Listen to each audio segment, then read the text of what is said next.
Business with a servant's heart. Welcome to the podcast. Inspiration, motivation takes. Listen to the podcast. We're all about to talk about life. Our guests will share their life story. We want you to success in life and business. We're ready and we will start shortly.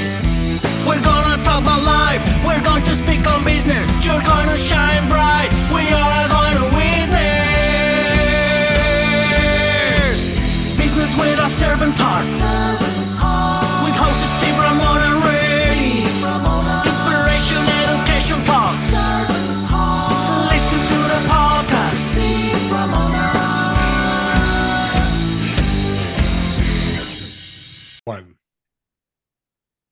Welcome, everyone, to Doing Business with a Servant's Heart podcast.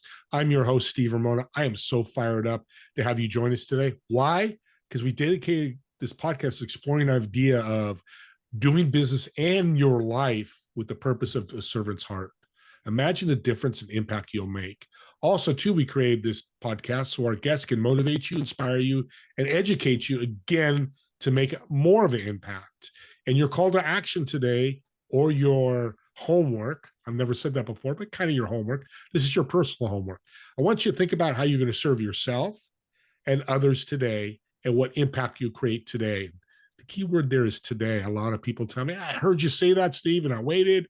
Weeks went by, months go by. One guy told me 6 months. He realized I haven't served anybody. Start today, because I guarantee you, and my guest is going to tell you the same thing. It's the greatest feeling in the world to be able to serve and help and change people's lives. And today's episode is proudly sponsored by our incredible partner, Pantheon Alliance. Would you like to be part of an exclusive community of high-income, successful business owners and entrepreneurs from very diverse industries? Together, they're building a thought leader platform to impact and change the world. More information on that, you could just reach out to me. As I said through my whole monologue, impact and change. That's what I'm trying to do every day. But have you done that with love? Have you done that with energy? Have you done that with compassion, empathy? All those incredible words that, to be honest, is missing in this world. Well, I met my guest about 6 months ago, and I'm just enthralled and excited about what he's doing, because he is changing the world. Of course, he's not changing the whole world, but I know he's changing his world. I know he changed my world. So I want to appreciate him coming on. Micah, welcome to the show. Thank you, sir. I appreciate you having me. Oh, you bet. Energy waves, you talked about in the green room before the show. What's going on there? That's just something that I've noticed watching the internet and scrolling and just interacting with people in the past year, 2 years, because I've been kind of going through my own transformation. So I've just been watching people a lot and reflecting. And I've just noticed how small changes are rippling across everywhere, small moments. It's like almost like a domino effect, which is really interesting to observe. So I'm only kind of piecing it together now because of the patterns. I didn't really notice it right away. So it's just something to kind of reflect on, these waves. Yeah. It's interesting you talk about watching people, because I'm big about listening. Hey, shut up and listen and learn about people. But that's a skill that's also really good as you're on a Zoom, I almost said YouTube, on a Zoom, or you're in person with people, kind of watching people's body language. That's a powerful tool as well, right? Yeah, absolutely. Because I think we're kind of like animals in that way, that we can communicate so much with our body language that we don't actually have to say anything. You can just know. What's energy to you mean? Energy to me is something like, it's kind of like water, kind of like we are in water, and we can kind of grab and manipulate it only for a moment. So it's just something that is around us all the time. Yeah, it's constant. Yeah, that's really cool. You have a very powerful personal journey.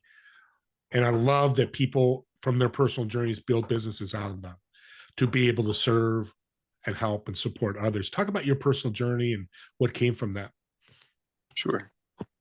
So in this past year, year and a half to 2 years, I've been going through kind of a self-discovery peeling back layers and burning away old habits and old identities, and trying to get to the source of my pain and my suffering um, through childhood trauma and just the experience of going through divorce and starting again, trying to rebuild myself. So there's been a lot of reflection and conversation and kind of trials and errors and suffering. And now I'm just kind of in that stage of acceptance where I realize what my my goals are now is to simply go out and try to help others that are also suffering. Kind of just teach what I've done and what I've used to kind of help myself on this little path, this little experience, find my way through the forest, so to speak. It's a great way to start a business to help others. Just that alone is huge. Regards to, childhood drama, and you said something that's very interesting, how you've worked through it. Can people work through it? See, that's the interesting thing is it's not really getting out of it. It's more or less learning how to dance with it and use it as like a tool to kind of propel you forward, and almost like a dance partner. You're not Yeah. really in control of them. You're just kind of dancing along and interacting. How does individual healing and group therapy contribute to trauma recovery? Oh, huge, huge. I feel like we are kind of like birds. We mirror each other. So we have to see ourselves in others. We have to recognize it so that we can then reflect on it properly because we have so much blind spots to our own traumas and our own habits. Self-awareness sounds big on this too. Mm, very much so. I think that's part of the journey is becoming self-aware so that you can then help others. What do you think, and you work with people, is the first step of self-awareness? Mm. Honesty. I think Mm. that's the first step is uh, refusing to lie to yourself, having brutal honesty with yourself. That's probably the first step to self-awareness. Yeah. I love that because we're lying to ourselves all the time. Audience, raise your hand because I'm, not all the time, but we do that. We do that because our mind and our everything we've been through or what we've seen, we just do it. And it's interesting. You said something about, you said, oh, I lost my train of thought. Rediscover, restarting, starting over. You know what's interesting? I love that you said that, but audience, what I learned from a big therapist, he says we're starting over every day. When I woke up this morning, when you woke up this morning, it's a whole new day. And audience, I'm gonna tell you how powerful this guy is. We had a nice 30-minute meeting, caught up. I was helping him. He didn't realize how much he helped me, but one comment, and I'm going to share this with you. He told me what he does. He wakes up every morning and spends 30 seconds in silence. I think it was 6 weeks ago when we met. Let's say it was. I don't know what I've done that every day except one since, and my life has changed. So I want to thank you publicly out in the podcast world. It works. Why do you think it works? I'm trying to figure that out. I think what happens, at least for myself, when I get up, my conscious mind is so ready to just blend all of the dreams I just had, or any of the thoughts I had the night before, or the things I have to do, and all of them are coming in at once. And it's like, almost like you're already starting the day in anxiety and overwhelm, at least for myself.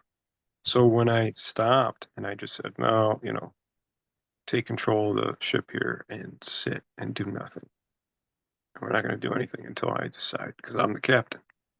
Fuck all these thoughts. Fuck all the plans, all these dreams. Fuck everything. I'm in charge right now. And I think once you decide that, it's you decide the rest of the day. You know, what is your intention? The other thought or feeling I have when I do it is a settling. That's the word I think of or comes to mind. Talk about that because again, I want to know, why am I so settled after I do that? Mm, that's a good question. Why do we settle? Why do we?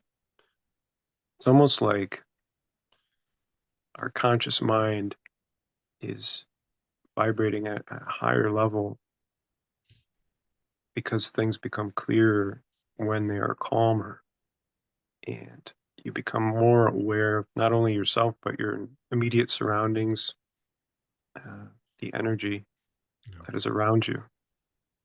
And it could be, on the second floor, could be in the basement, could be outside. It doesn't have to be right next to you, but you're aware of it somehow because you're calmer. Yeah. I love this stuff. People call it woo. I don't call that anymore. I used to be honest. The spiritual, the energy healing, and all this. And we could customize it to ourselves. You said 30 seconds. I think I do 30 seconds, but I don't count.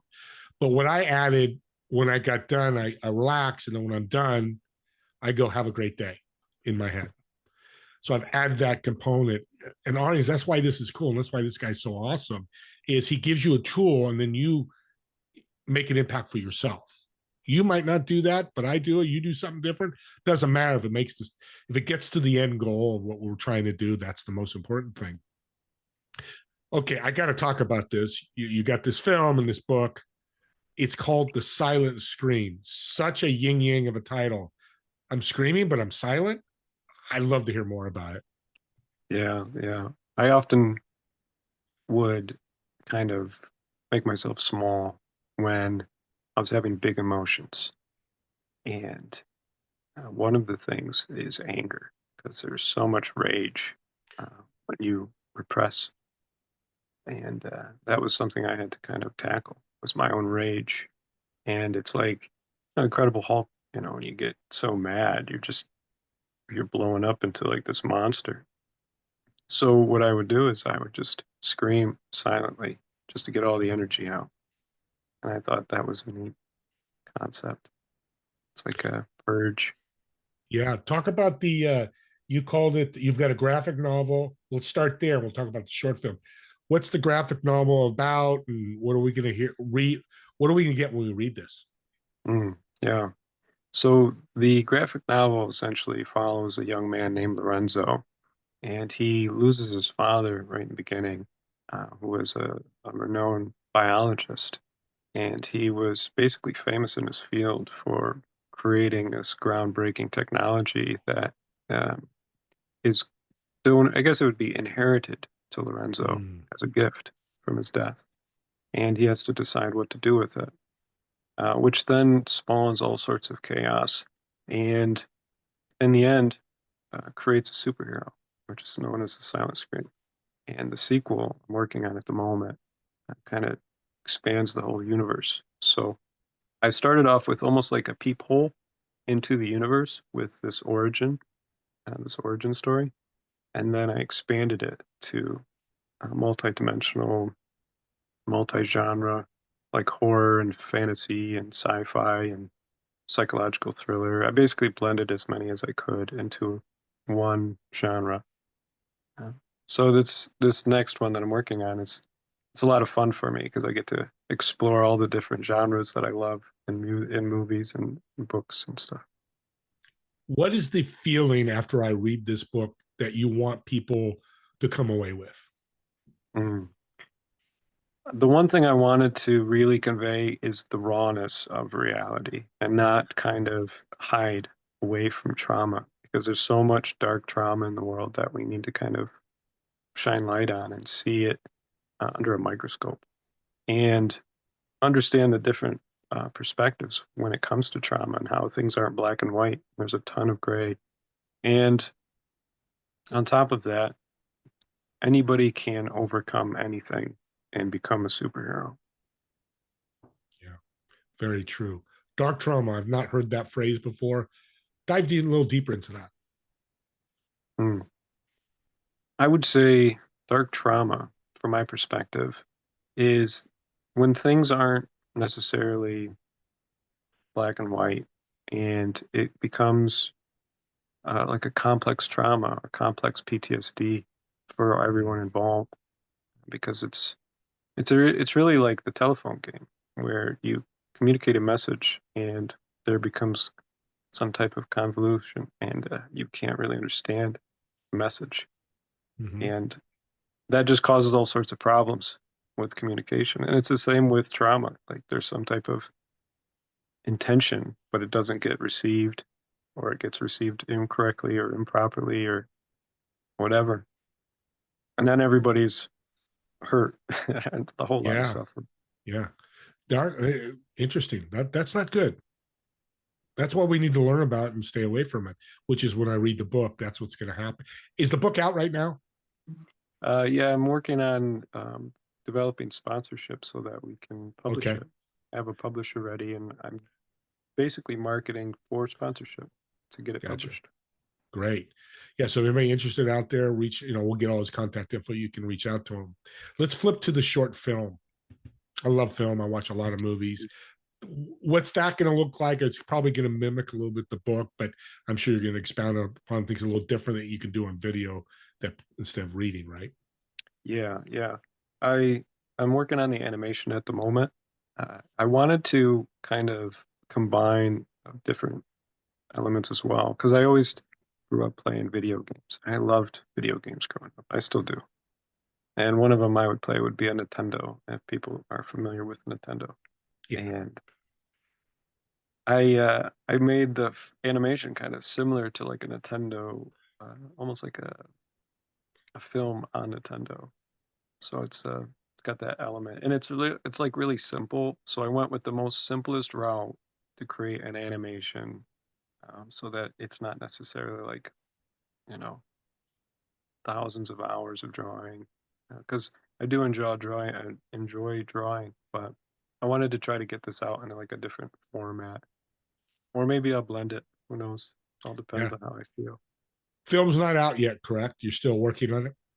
Yeah, I'm still working on it. Do you have an ETA when it might be out? I would say next year. It'll be out Next next year. year. Great. So reach out, next first quarter, second quarter next year to Micah. If you're interested in animation's big right now. I mean, the Transformer animation movie did really well from what I heard. I didn't see, I'll watch it probably at home, but yeah, it's probably a really good time for animation, right? Adult animation. Yeah, yeah, just to kind of entertain people. Yeah. Interesting part of your background. You're all range combat. You started all range combat nonprofit organization because you love going to the range, and you were telling me, in the green room about discipline. Talk about that. Why you're doing that? Yeah, I grew up. I always enjoyed weapons and guns. Just kind of something to play with and learn about, and kind of understand hunting, because that's really where it starts, is hunting for food. So I always enjoyed shooting shotgun and rifle and pistol, and I'm not too knowledgeable about it, but I always enjoy shooting them. So I kind of expanded on that as this past 2 years, just to kind of give myself something new. So I got into more archery. I got into more like bow staff uh, and stick fighting, that type of thing. I've just been kind of exploring different weaponry and hand-to-hand combat. Reminds me of golf. I'm not very good at, but I enjoy it. Yours is a lot more serious, which something I hope I'm going to say it publicly. I've always had the excitement of shooting the gun. I love, military movies and police movies and shows. What do you think? Because there's a reason why you're doing this combat and this training. What do you think you've learned from all this and kind of diving yourself into the military a little bit that you can share with others? Mm. That it's more like dancing, and Mm. when you're calm and you're just fluent, things are a lot more efficient. And it doesn't necessarily. I try not to put myself in a mindset of aggression or anger or any type of emotion. Just calm, relaxed, fluent motion. So you make it an enjoyable experience, not an experience like you're going into battle, that type of thing. And you've got tension and stress and anger and all, kill the enemy type thing. That's interesting. So it's almost therapeutic for you, it sounds like. Oh, absolutely. It's Yeah. beautiful. It's like I get to just let go and just dance and move. Love's a big part of what you teach. What's the missing link right now in this crazy world with love? Conditions. I think that's the problem. Is we have so many conditions around love, or the concept of love, and I think that's where fear comes in. Is when we start attaching conditions to love. And people need a Yeah. reason. It's like, why? Yeah. Conditions are not just in love. So when you said that, my head's like, yeah, there's so many conditions on everything, and how we make our money, love, how we drive. There's rules for obvious reasons, but we're supposed to be this free world, and sometimes love is not part of that free world because of those conditions. We're coming to the end here. Some of the people you work with, do you have a great story of working with people about all this love and therapy and all that? Oh, absolutely, absolutely. So I would say about a year and a half ago, almost a year and a half ago, I had a small men's group that we would meet kind of once a week or twice a week, every 2 weeks, and it bridged into a speaker competition, and I got to meet even more people because of that, which then I felt so much love because it was such a nice group. And I think that's really the interesting thing is when we open ourselves up to kind of just connect with people and be vulnerable, then bridges to more of that, more love, more acceptance. You just nailed it. That's what COVID did. It destroyed love because we're so isolated. We lost that feeling. And that's why conditions are, well, I don't know where you've been, distance. It just, and I understand that. I'm not saying it's wrong, but we need to get back to, and I think love and community together is a game changer. One-on-one love, like me and you are helping each other, working together. That's awesome too. But the community just kind of puts love on steroids, where it's just like blows it up even more. So I like to end my show with some fun stuff, an improv. So you have a reservation at a restaurant, table of four. You can obviously sit in one of the chairs. Who would you invite, dead or alive? Why would they be invited to the dinner? And what food would you order? Oh, very good. This is interesting. So I get to pick three people, huh?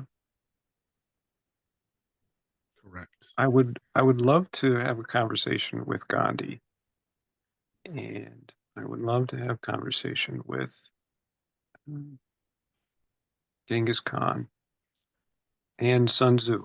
I'd love to have a conversation with those three. What a table. Man, if I could bring them back alive, I'd love to sit at that table too. That is, wow. That's a powerful table. Mm. What would they eat? What would you order? Mm. I think I would order bacon cheeseburgers for everybody. Everybody would have to eat a bacon cheeseburger. You know what? We're gonna have to do a short film and AI and or CGI and those three guys eating a burger. I just love to see that. That'd be the coolest thing in the world. Well, Micah, this has been you're just you have so many facets to your life, what you've done, what you've been through, and you have that servant's heart really to help and support others. Speaking of that, how about people can connect to you to support you? Yeah. If you'd like to support me, I have a website called thesilentscreams.com. I have developed a way to kind of sponsor my projects through donation or participation, even. So I get a mention or even possible character creation for the series because there's a ton of characters in this universe that I'm building. Well, that'd be fun, audience. What you just opened a door to have your own character. That is pretty cool. I've done 570 shows. That's a first. You just broke a record. Nobody's ever asked that. Micah, again, you're such a blessing. Love your big heart. You love what you're doing. I support you 100%. And audience, if anything resonated with you today, subscribe to the YouTube channel because you get more guests. But here's something people don't realize in a podcast I learned about 5 weeks ago is it's a gift. And I want to say it this way. If you listen to Micah and this show and go, God, he resonates with me, I got to have him connect with my friend. Instead of doing the introduction, if you want to do the introduction, go ahead. But what I've done is taken a link to this podcast and these type of podcasts and go, hey, you need to listen to Micah. Man, I listened to this podcast. He's incredible. I think it's somebody he can help you with. What did you just do? You just gave him a gift of Micah. It's that servant's heart, giving those gifts. Hey, Mike is going to meet, or they're going to connect maybe down the road. If it doesn't fit, it doesn't fit. But how many times have you gotten a Christmas gift? I just thought about this, that you can't use. It's the same red sweater you've got 4 other times. Well, you know what? You just give that gift to somebody else. What do they call that, Micah? They regift. Regifting. Thanks. See, he's a smart guy. That's why I have smarter people on this podcast, guys, so I can learn from him. But do that and then comment on the YouTube channel as well. If it's for Micah, I'll make sure those comments get to him. If it's critiquing the podcast, I'd love to see it, because me and Micah know this podcast is for you guys, you girls. Motivate, inspire, and educate, like I said at the beginning. If we're missing a boat on that, or missing the mark using a weapon term, we'll fix it. Because again, it's all about you. I'm just a facilitator, and my guests are incredible. If I can make them look better, sound better, be better, it's the goal. And as I always say, me and Michael want to thank you all so much for watching or listening to this podcast. We'll see you on the next episode of Doing Business with a Servant's Heart. Have an awesome day, everybody.